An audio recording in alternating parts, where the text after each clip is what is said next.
नमस्कार साथियों। आज के वीडियो में मैं आपको केमिस्ट्री के 15 इम्पोर्टेंट क्वेश्चन बताने वाला हूं।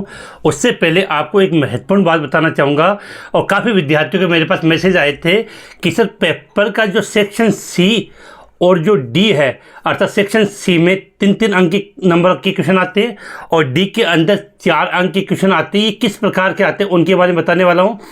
ये वीडियो सभी प्रकार के विद्यार्थियों के लिए इंपॉर्टेंट है। जो कमज़ोर बच्चे या जिनको ये लगता है कि मुझे केमिस्ट्री में कुछ भी याद नहीं होता, मैं फेल हो सकता हूँ, उनके लिए तो बहुत महत्वपूर्ण बात है। आप सभी जानते हो कि आपके पेपर में एक पोर्शन जो सेक्शन सी है उसमें दीर्घ उत्तरीय क्वेश्चन आएंगे। जो क्वेश्चन नंबर आपके 16, 17 और 18 नंबर का होगा। और उसके बाद आपके निबंधात्मक प्रश्न आएंगे क्वेश्चन नंबर 19 और क्वेश्चन नंबर 20। तो यहाँ से आपको समझना कि प्रश्न नंबर 16 से लेकर 20 तक प्रत्येक प्रश्न में आपको अथवा वाला अर्थात और वाला ऑप्शन मिलेगा। जो अथवा वाला और वाला ऑप्शन मिलेगा जो आपके लिए काफ़ी महत्वपूर्ण होगा। और यहाँ से एक चीज़ और क्लियर कर दूँ कि जो दीर्घ उत्तरीय क्वेश्चन होंगे वो प्रत्येक क्वेश्चन 3 अंक का है। कितने अंक का है? 3 अंक का है। और निबंधात्मक क्वेश्चन है वो 4 अंक का है। तो 3 को करेंगे तो ये कितने अंक का हुआ? 9 और 4 ये 8। तो कुल कितने नंबर के हो गए आपके? ये 17 अंक के। तो ये जो 17 अंक के क्वेश्चन है वो काफ़ी महत्वपूर्ण है। और सबसे बड़ी बात है कि ये बड़े क्वेश्चन है। अब बड़े क्वेश्चनों में प्लस पॉइंट है कि यहाँ पर आपके अथवा वाले प्रश्न आएंगे तो उनमें से 2 में से आपको एक करना होगा जो आप इजीली कर पाओगे। तो वीडियो को शुरू करते हैं। जो स्टूडेंट फर्स्ट वाले चैनल पे आए वो चैनल को लाइक शेयर और सब्सक्राइब करना ना भूले। सबसे पहले मैं आपको बता दूं दीर्घ उत्तरीय क्वेश्चन कौन से चैप्टर से आएगा।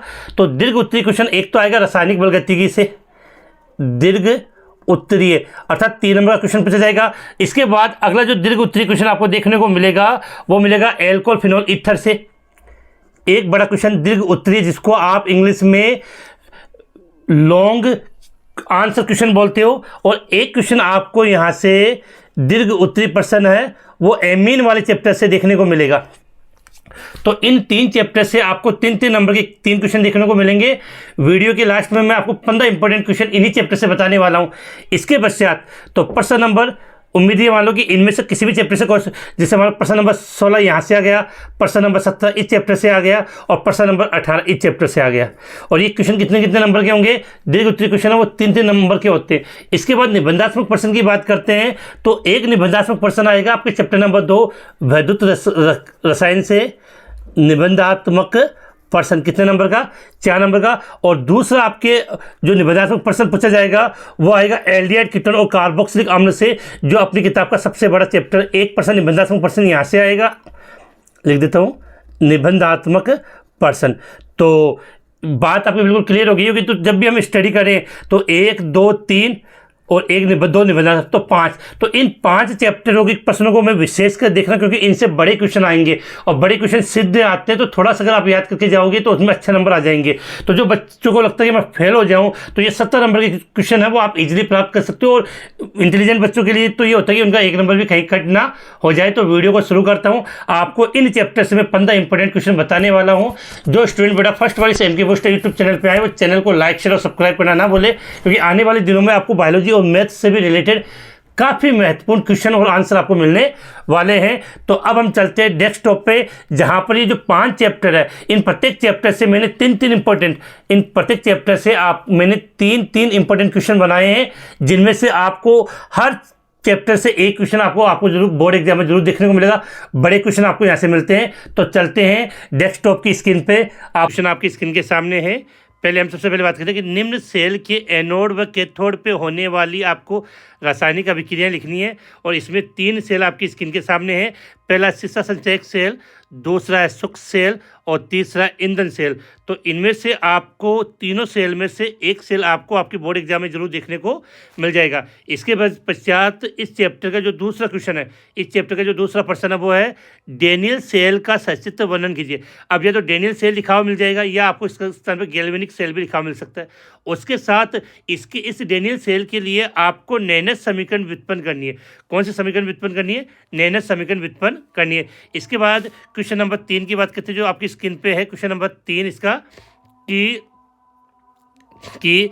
विलयन को तनु करने पर उसकी चालकता व मोलर चालकता कैसे प्रभावित होती है। अगला क्वेश्चन है कि स्पष्ट कीजिए कि लोहे पर जंग लगना एक विद्युत रासायनिक प्रक्रिया है। और इसके बाद वाला क्वेश्चन है कि कोलराउस के नियम को लिखते हुए उसके अनुप्रयोग लिखे। और उसके बाद है डी मोलर चालकता। तो ये चैप्टर नंबर जो 2 है आपका वैद्युत रसायन, चैप्टर नंबर 2 है वैद्युत रसायन। उसके जो 3 इंपॉर्टेंट क्वेश्चन आपके स्क्रीन के सामने हैं। तो यहाँ से आपको एक बड़ा क्वेश्चन आपको देखने को मिलेगा। तो चैप्टर नंबर 2 से आपकी बोर्ड एग्जाम में सेक्शन डी से एक निबंधात्मक प्रश्न आपको जरूर देखने को मिलेगा। इसके पश्चात चलते हैं नेक्स्ट चैप्टर के इंपॉर्टेंट क्वेश्चन की तरफ, जो आपकी स्क्रीन पे आ चुके हैं। यहाँ से 3 क्वेश्चनों में से भी एक क्वेश्चन आपको जरूर मिलेगा। तो क्वेश्चन आपकी स्क्रीन पे है। सबसे पहले हम बात करते हैं कि शून्य कोटि व प्रथम कोटि अभिक्रिया के लिए वेग नियतांक एवं अर्ध आयु काल ज्ञात कीजिए। तो इनमें से कंफर्म मान के चलना कि आपको या तो शून्य कोटि या प्रथम कोटि अभिक्रिया के लिए वेग नियतांक या अर्ध आयु काल ज्ञात करने से रिलेटेड आपको क्वेश्चन मिल जाएगा। इसके बाद अगला क्वेश्चन, देखो क्वेश्चन जब बड़े आते हैं तो बड़े क्वेश्चन भी आपको ऐसे छोटे छोटे टुकड़ों में डिवाइड एग्जाम में जरूर मिलेंगे। तो अगले क्वेश्चन की हम बात कर लेते हैं यहाँ पे कि अणुसंख्यता व कोटि में अंतर स्पष्ट कीजिए। काफ़ी इंपॉर्टेंट क्वेश्चन है। उसके बाद अगला क्वेश्चन आपका अभिक्रिया के वेग पर उत्प्रेरक व ताप के प्रभाव को आलेख अर्थात ग्राफ की सहायता से समझाना है। और इसके बाद इसका अगला क्वेश्चन है छदम को प्रथम कोटि अभिक्रिया किसे कहते हैं और एक उदाहरण दीजिए। तो इस चैप्टर से आपका कौन सा क्वेश्चन आएगा? दीर्घ उत्तरीय प्रश्न आपको देखने को मिलेगा। इसके बाद प्रश्न नंबर 6 की बात कर लेते हैं, जो इसी चैप्टर से है कि पहला क्वेश्चन है कि सिद्ध कीजिए कि 2 सवाल आपके बनते हैं। पहला सवाल है दर्शाइए कि प्रथम कोटि अभिक्रिया में 99.9% अभिक्रिया पूर्ण होने में लगने वाला समय अर्ध आयुकाल का 10 गुना होता है। दूसरा है प्रथम कोटि अभिक्रिया के 99% अभिक्रिया होने में लगने वाला समय 90% अभिक्रिया पूर्ण होने में लगने वाले समय का दुगना होता है। तो दोनों में से एक न्यूमेरिकल आपको आपकी बोर्ड एग्जाम में देखने को जरूर मिल जाएगा। इन सभी क्वेश्चनों की जो वीडियो है उनका लिंक मैंने वीडियो के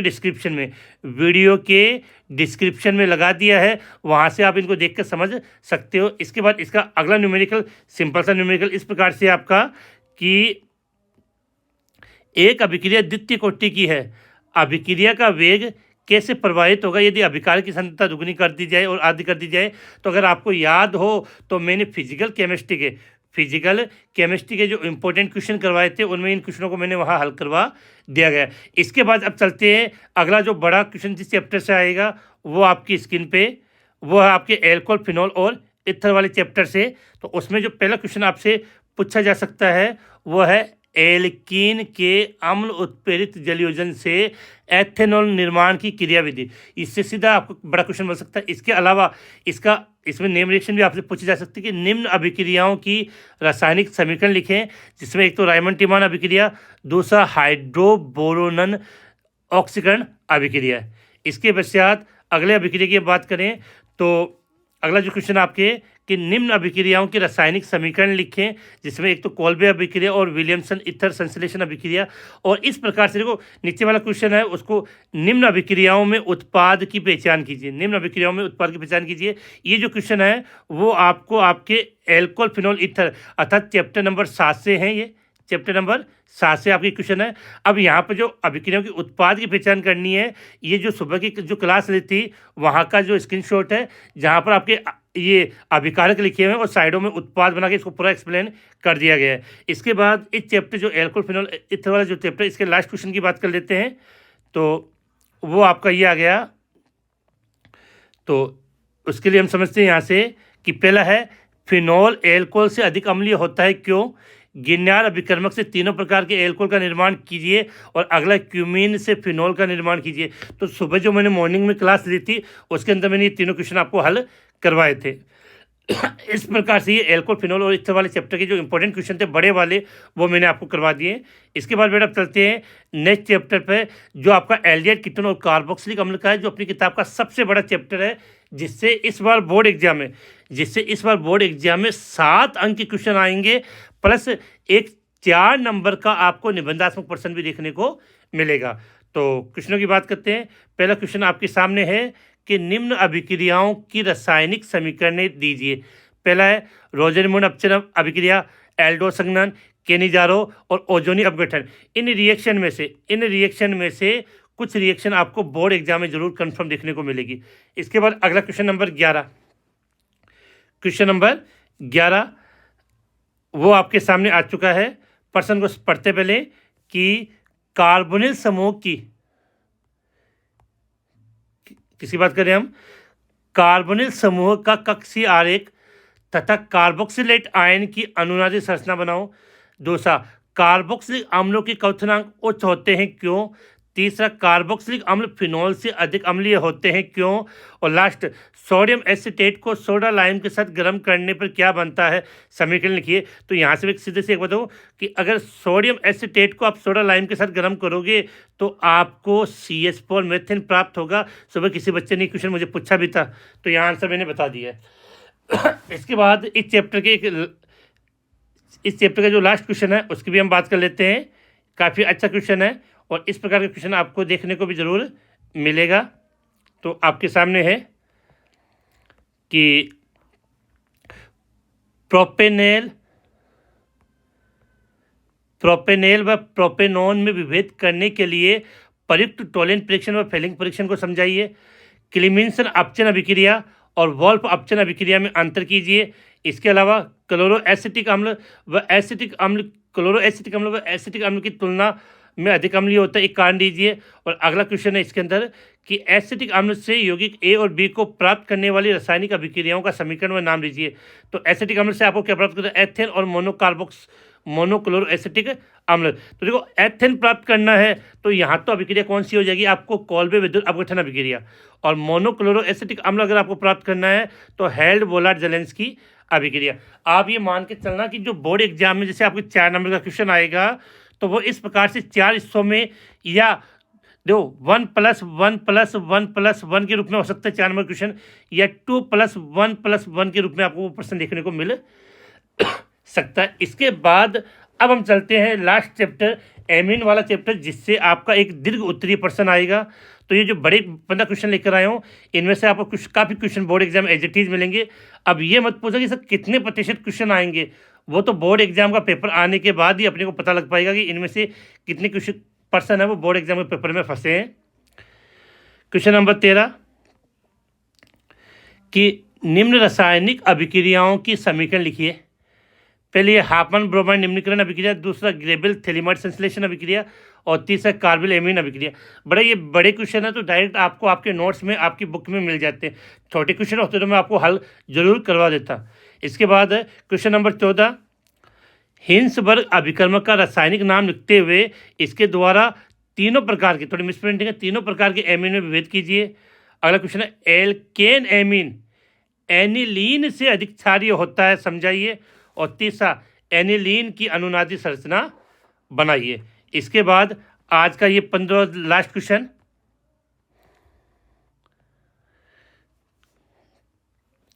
एनिलीन फिडलक्राफ्ट अभिक्रिया नहीं देता है, समझाइए। दूसरा, बेंजीन डाइएजोनियम क्लोराइड की फिनॉल अथवा एनिलीन के साथ युग्मन अभिक्रिया लिखिए। और तीसरा प्रश्न है निम्न में उत्पाद की आपकी पहचान कीजिए। तो बेटा इस प्रकार के प्रश्न है आपको आपकी बोर्ड एग्जाम में देखने को मिलेंगे। तो उम्मीद है ये जो 15 इंपॉर्टेंट क्वेश्चन मैंने बताए, अगर आप इनको एज इट इज याद कर लोगे तो जो बड़ा वाला पोर्शन है, तो यहाँ एक चीज़ और आपको बताना चाहूँगा, इस 1 मिनट। हाँ, तो सबसे विशेष बात आप समझ लें कि आपका जो सेक्शन सी और सेक्शन डी है, तो सेक्शन सी से 3 बड़े क्वेश्चन आएंगे और सेक्शन डी से 2 बड़े क्वेश्चन आएंगे। तो कुल मिला के कितने क्वेश्चन हो गए? 5। तो मैंने आपको यहाँ 15 क्वेश्चन बताए। उन 15 क्वेश्चनों में से ये जो 5 क्वेश्चन है वो लगभग संभावना है आपको आपके बोर्ड एग्जाम जो 18 मार्च को अर्थात कल होने वाला है उसमें से काफ़ी क्वेश्चन यहाँ से देखने को मिलेंगे। तो पेपर कंप्लीट होने के बाद कल आपको केमिस्ट्री का पेपर है वो इस यूट्यूब चैनल पर कंप्लीट है, वो सॉल्व करवा दिया जाएगा। तो मिलते हैं कल। इसी के साथ आज के इस वीडियो को यहीं समाप्त करते हैं।